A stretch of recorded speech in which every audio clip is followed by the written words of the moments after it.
So here we've got an hammer strength pull down, and we're going to look at doing it unilaterally, which means one side at once. So the idea here is that we're going to be working the lat, which runs from up here under Tom's armpit all the way down to the bottom here. Our job is to try and make that muscle as small as we can with this exercise. So what we want to do is we want to isolate the lat as much as we can and not involve the shoulder. So this is a little bit high, so Tom's never going to come here because we don't want this shoulder blade to move up. So Tom's going to lock his shoulder blade in place here, and then that's about as high as he's going to come up.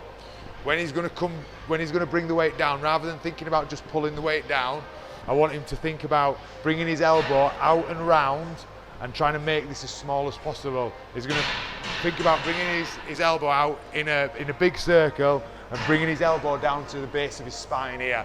So just knock a rep out for us there, Tom. So there, and then at the bottom, he's going to think about squeezing it in and making this lat as small as possible. On the way back out, he's going to think about, rather than letting the weight go up, he's going to think about pushing his elbow out and round in a big circle and making this lat as big as he can. So if you just knock out a few reps for us there. And again, here what we should always look to do is to stack our wrist on top of our elbow. So just come with a wider grip for me, Tom. There you go. So elbow out and round on the way down, yeah.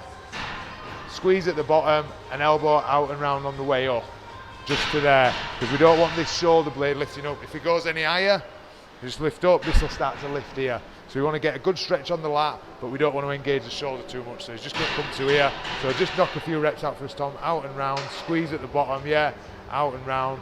This lat's all engaged here, I can feel it, it's all switched on. Bring it down, squeeze at the bottom, and up you go there. Really important that we keep that core switched on. He's got a slight bend back in his thoracic spine at the top here. So all this is switched on and lean back. What we don't want is him to be leaned right back like this and then pulling down, because then it's a row. So upright, slight bend in his upper spine here, and then keeping this shoulder blade down and locked in place here. And that's a unilateral hammer pull down.